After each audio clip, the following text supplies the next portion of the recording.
And, we are white, but it would be, I think this is something we should be able to talk about as people. But hopefully I don't try to be and the more I can be educated and the more that I can work to understand others and hopefully make the world a better place for others. Like if we can be in dialogue about these things honestly and openly and with an eye and an ear to improving things, I think that's where we should head.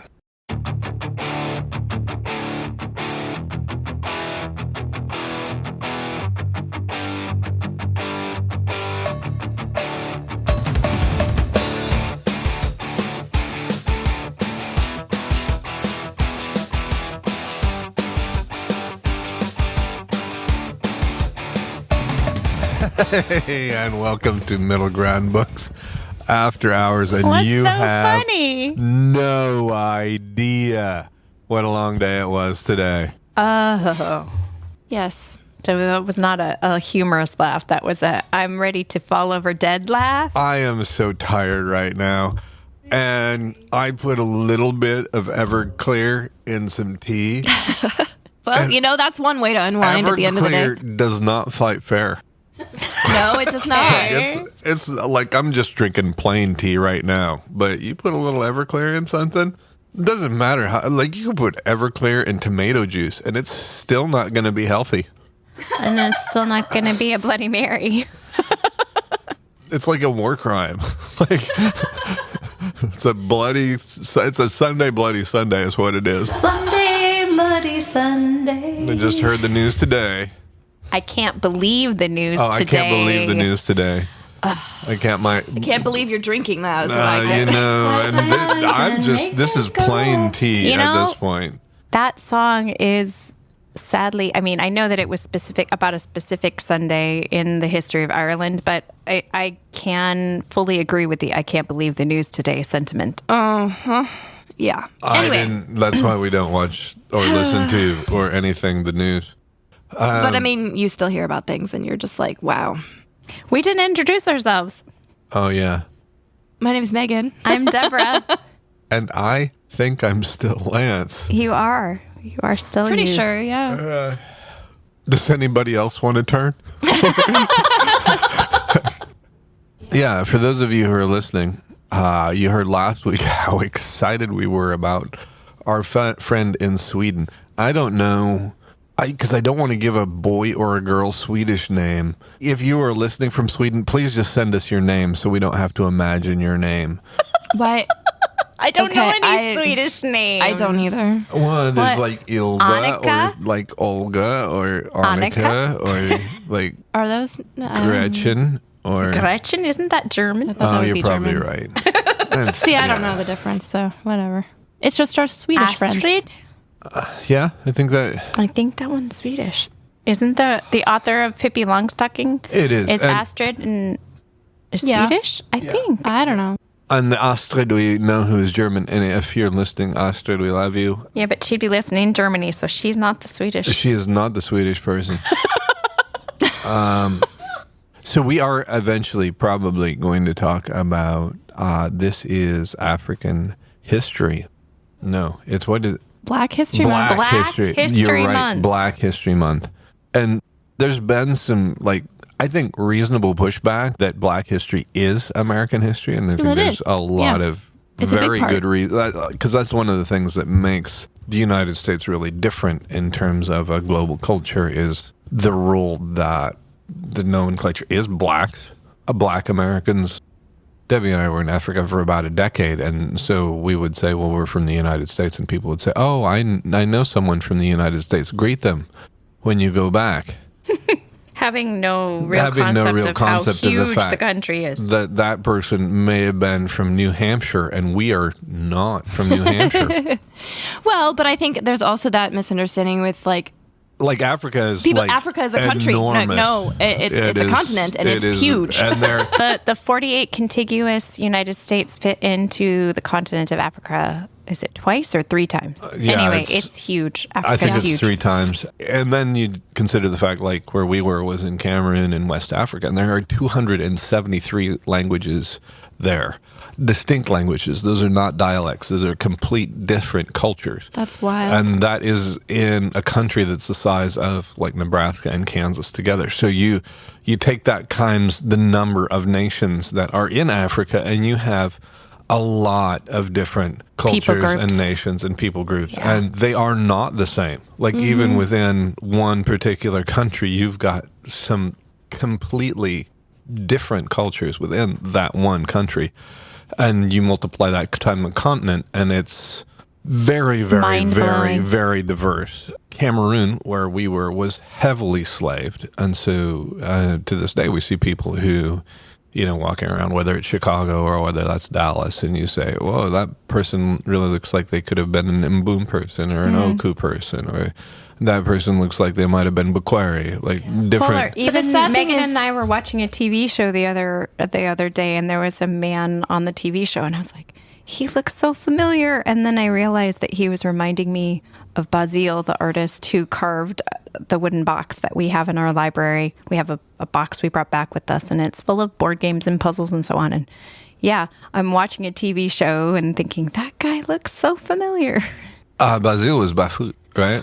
Yeah, I think he was from Bafut. Mm-hmm. But anyway, all that to say that when we talk about Black History Month, like, what is kind of this homogenous hodgepodge of Black history came from a multitude of different African nations brought to our country against their will. Mm-hmm. Yes, and then kind of generated in a new sort of culture, and that kind of adds a whole new level of complexity. And then there's also kind of all the, like, we may get canceled from even trying to talk about the notion of Black history because none of us are Black.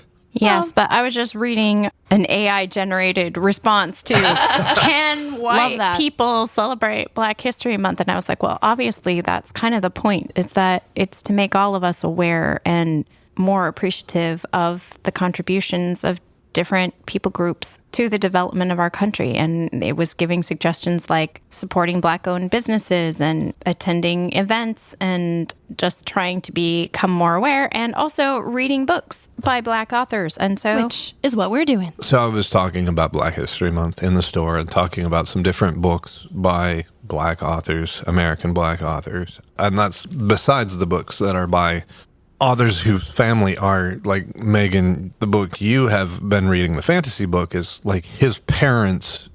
It's hard to say that he was Black because his parents emigrated from Nigeria late, so they don't have the experience of slavery, which is a completely different thing. Yeah. And that makes an immense difference in terms of identity and culture and everything else. Mm-hmm. But I was talking with somebody, and this particular person said, well, they're not really Black.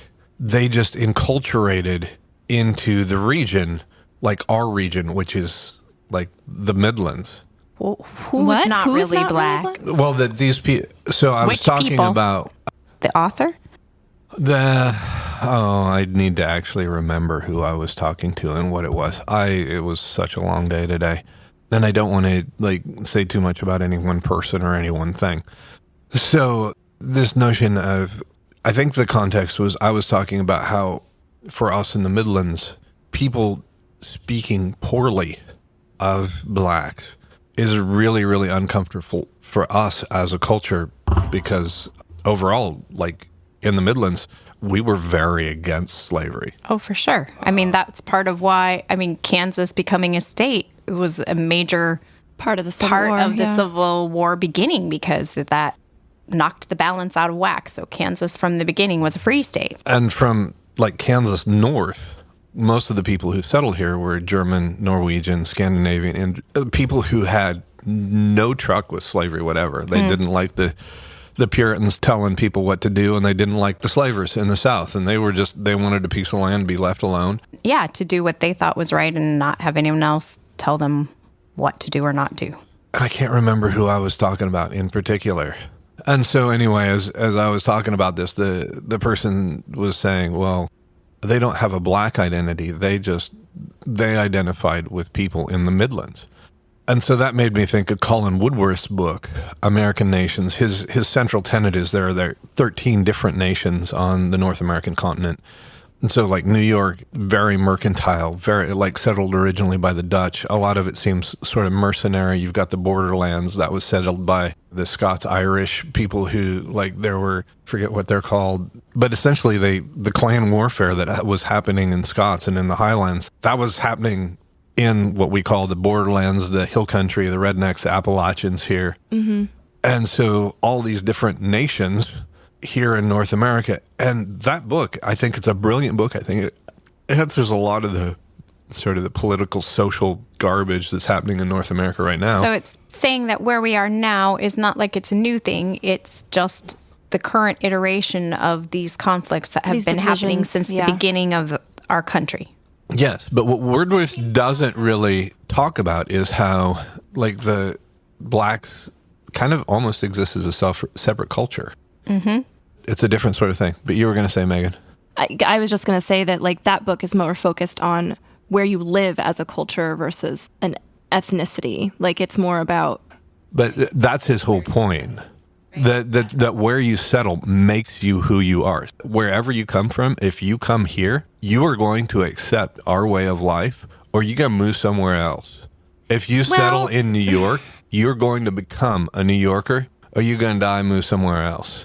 And so he says, essentially, these are the norms of a particular people in a particular area. And I think there's good sociological data to support that. But the thing that I don't think he does well, and that I hadn't really considered, is that he doesn't really account for the way that different places treat people in different ways. Mm. And so you look at the Deep South, there is a very hierarchical structure, and blacks are very much at the bottom.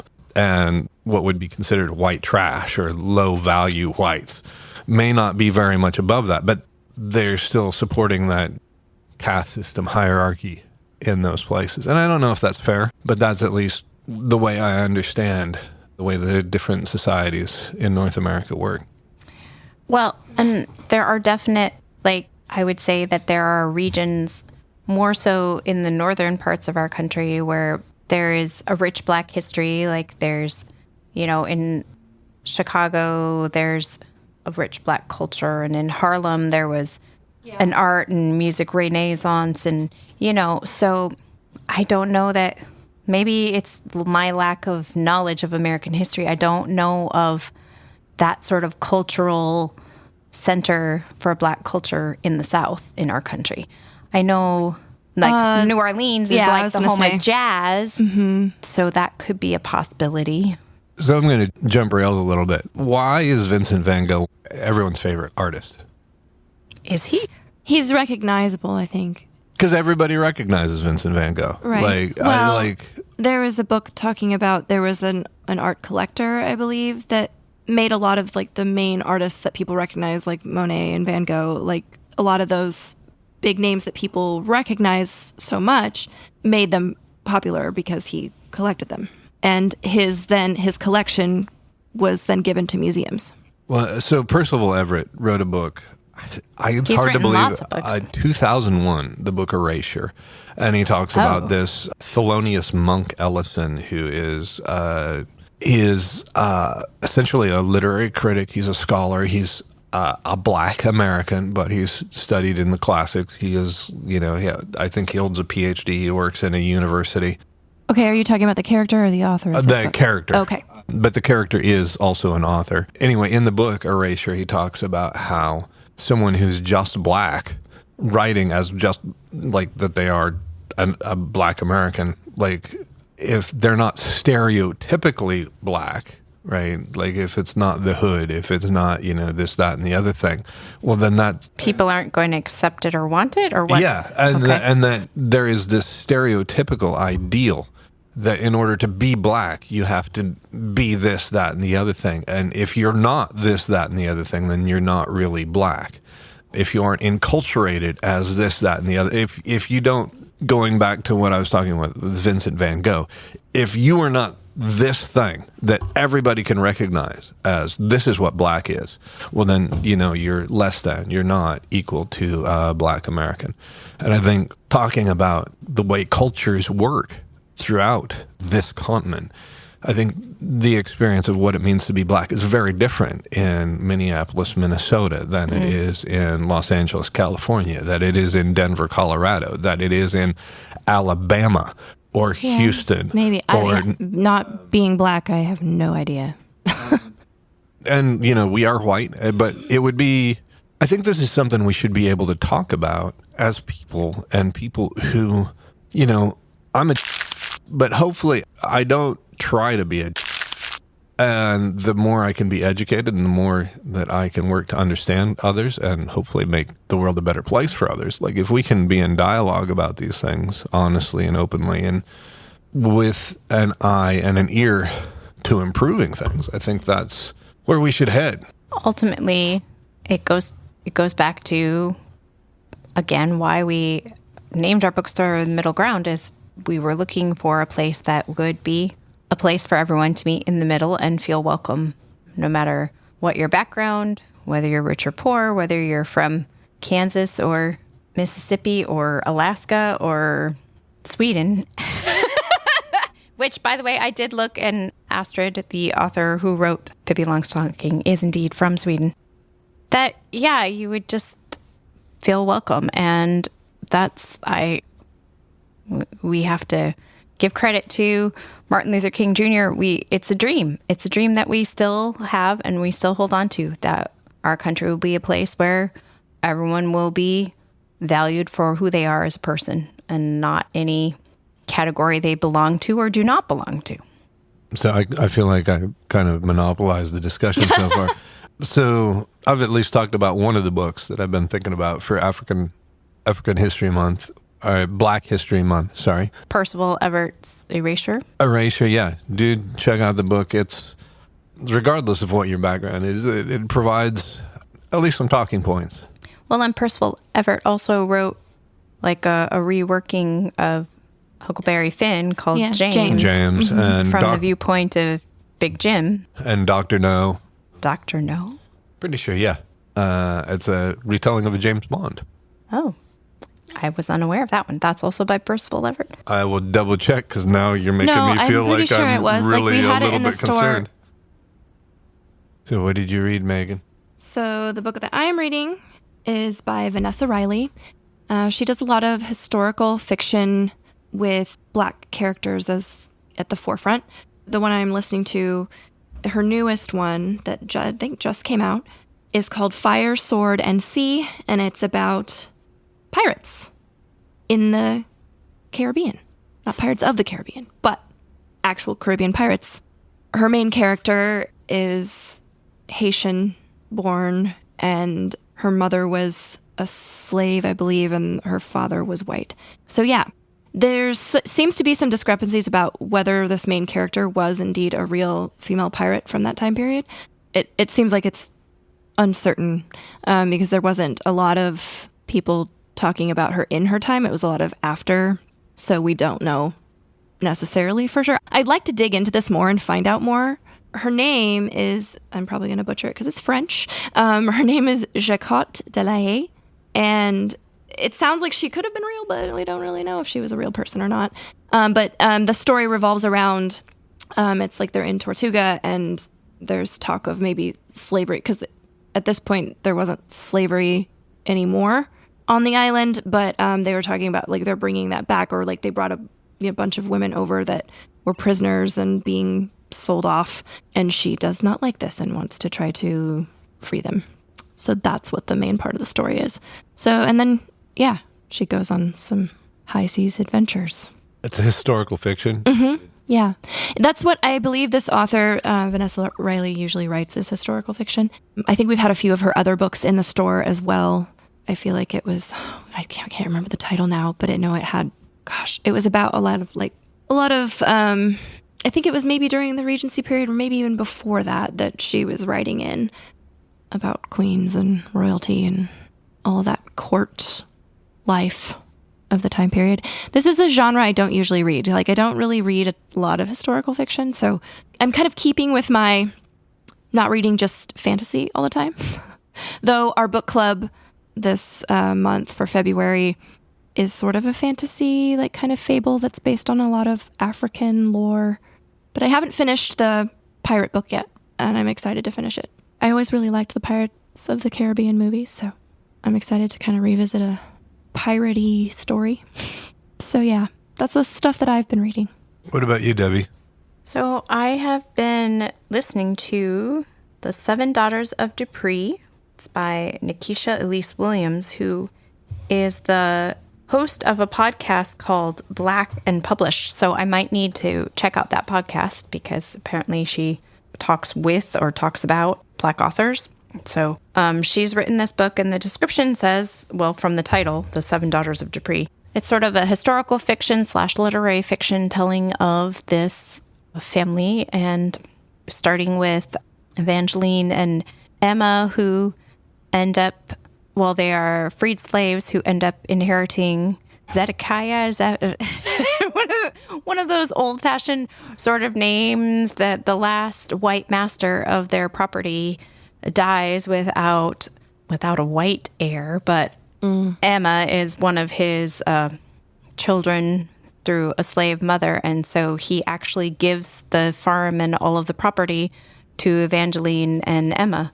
And then the story goes on from there up through Tatiana in 1895, who is a 14-year-old girl who's just finishing 8th grade and starting out high school. And so it's a little confusing listening to it because, like, from chapter to chapter, it's going to different time periods of the 7 women. And, like, in some of the chapters, the same person is called, like, Mimi, because she's Tatiana's grandma. And then there will be another chapter where it's coming from her. Yeah, it sounds like you need a family tree at the beginning of this book to show maybe you. Maybe in the printed book it would have that. But I think I'm finally getting all the generations straight in my head. Yeah.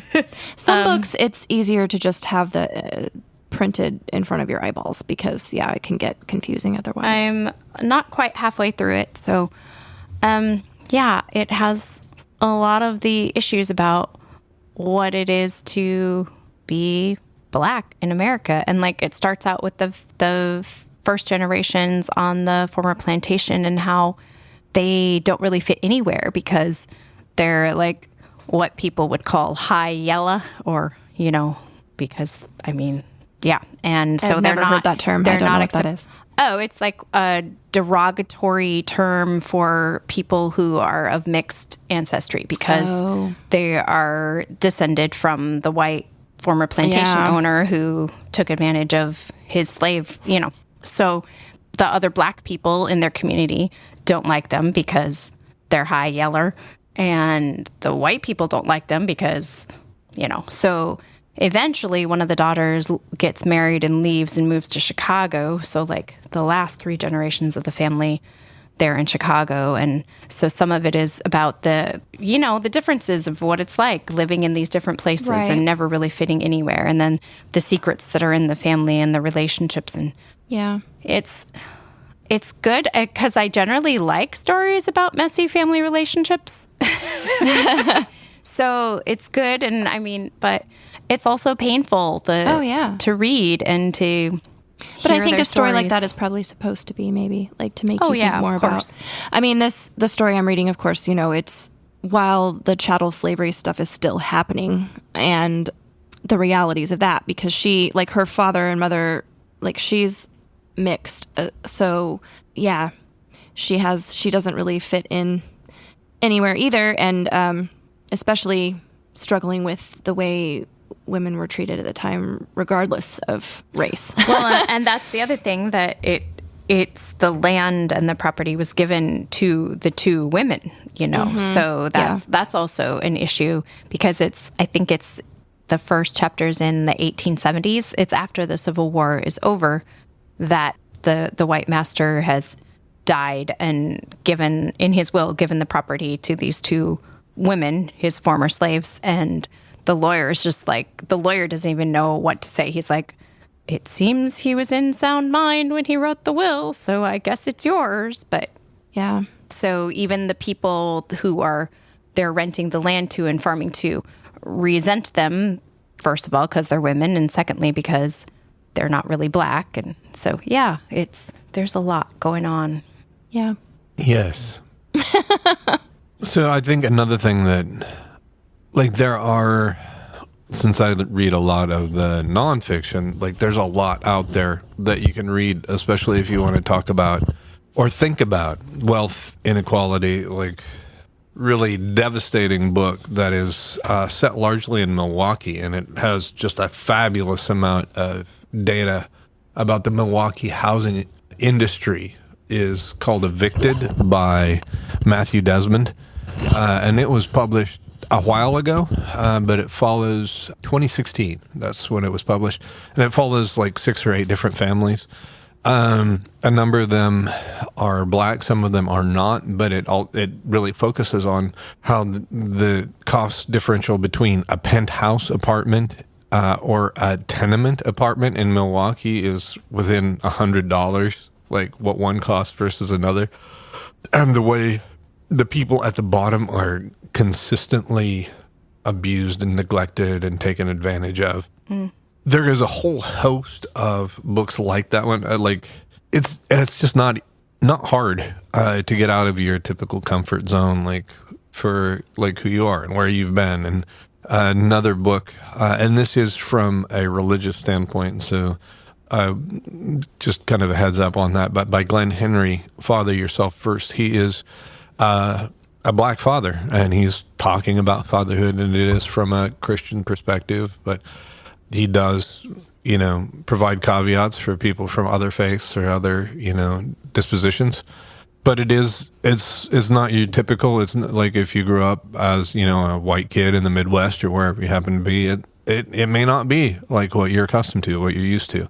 The thing I wonder about, though, like the one you read or have been reading, Megan, for your fantasy book club, like, or there are a handful of lit RPG that are by black authors, like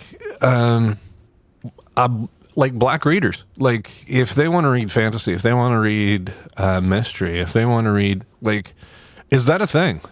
Wait, finding books by black authors? Like, oh, yeah. Well, like, I mean, especially historically or classics. Like, who would be the classic black authors to go to? Like, especially if you want to do the first half of the 20th century. Wasn't Alexander Dumas I'm asking you. black? Because I actually just found out there's this book. This is actually a biography called The Black Count, and it's about General Thomas Alexander Dumas. We got that in the bookstore because I ordered it and I thought it sounded fascinating. So it's basically kind of what the Count of Monte Cristo is based on, like the real version of that, which sounded really interesting to me.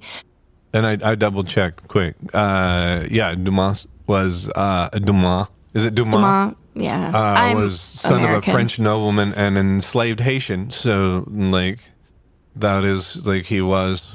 But then some obvious choices would be Toni Morrison, Octavia Butler, James Baldwin. There are lots. Maya Angelou. And, you can find... Well, and I was more talking about, but if you want to read... Like, if you want to read fantasy, if you want to read... Like, is there anybody, like... I read that book by N.K. Jemisin. She has a lot of books in the fantasy and sci-fi genre. There's a sci-fi series. There's a sci-fi series, and I will butcher this woman's name. Well, there's a Corafor. Yes, that's who I was talking about, yeah. But and I think they're Nigerians have been doing a lot lately. Oh, yeah. Like, well, and like the one we read for Fantasy Book Club, like he's the son of Nigerian immigrants, and there are all kinds, all genres. And I feel like now more than ever, like there's a lot more representation than there used to be of all different kinds of stories. And we try to have a variety in our store. So we have romances by black authors. We have sci-fi, fantasy, mysteries, I think horror as well. We have some YA books by black authors. So lots. And even like a number of children's books. So yeah, there's a lot. In fact, this year's just announced Newbery Medal book was by a black author. Will's Race for Home by Jewel Parker Rhodes.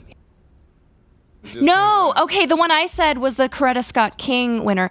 I just looked at all the list of all the like youth media award winners, so like the Caldecott, the Newbery, the Coretta Scott King, just all the different awards that there are out there, because there's a lot, and so that's why I got confused. So that one, Will's Race for Home, is the Coretta Scott King. The 2026 Newbery Medal book is All the Blues in the Sky by Renee Watson. You're right. Okay, yeah. And Renee Watson, the Newbery winner, has won a Coretta Scott King Award in the past for a different book. I can't remember what the title of it is. So what do we got going on in the first week of February? So first of all, the first week is Children's Author and Illustrator Week, and we're going to be having some specials in the store. Is it 10 or 15% off? I don't remember. I think 10, maybe. I don't know. 10% off children's authors and illustrators in the store. Which we have a lot of children's books. And also on the 7th, we're going to be having... Our Bridgerton tea party has been rescheduled to that date. So I think it'll be a really fun day. Hopefully the weather won't conspire against us this time. But yeah, we'll have tea and some yummy snacks and make some masquerade ball masks and just... hang out and have a good time. It's a good thing to like, we're also having on that day kind of featuring some of our Valentine things because that is coming up. So if you are at a loss for what to get someone, we have all sorts of gifts. Books make great gifts, but we have other things besides books. Cute plushy animals and I think also on the 7th, we're going to have the awkward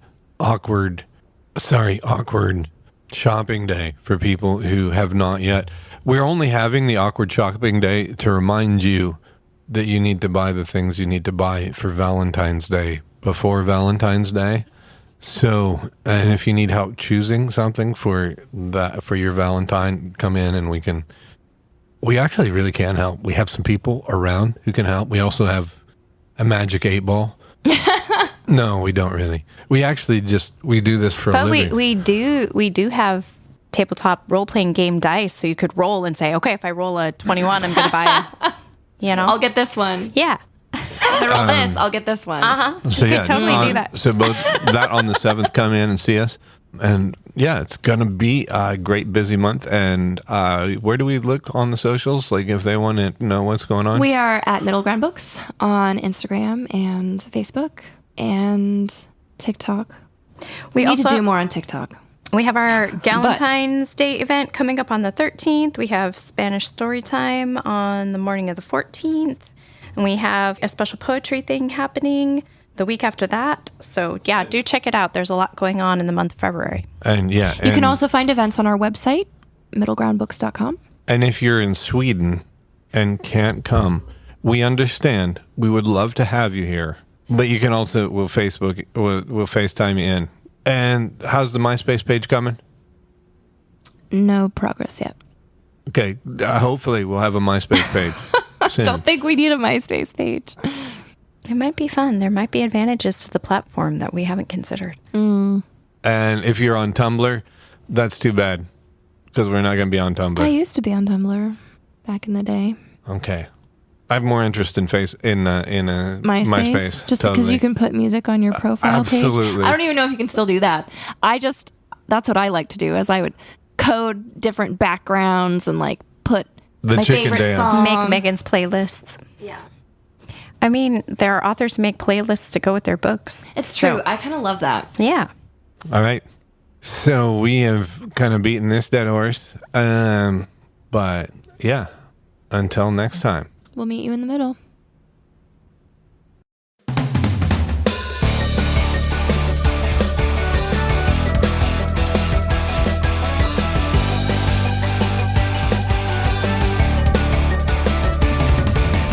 Hey, I'm Megan from Middle Ground Books. Thanks for listening to Middle Ground Books After Hours with me, Deborah, and Lance. If you're in Emporia, stop in and see us at 606 Commercial Street. Browse books and other fun stuff, sip some tea, and just enjoy the bookshop vibes.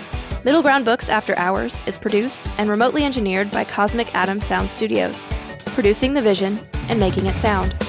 Cosmic Atom Sound Studios. Let's come together and build something new. Thanks again for listening, and until next time, we'll meet you in the middle.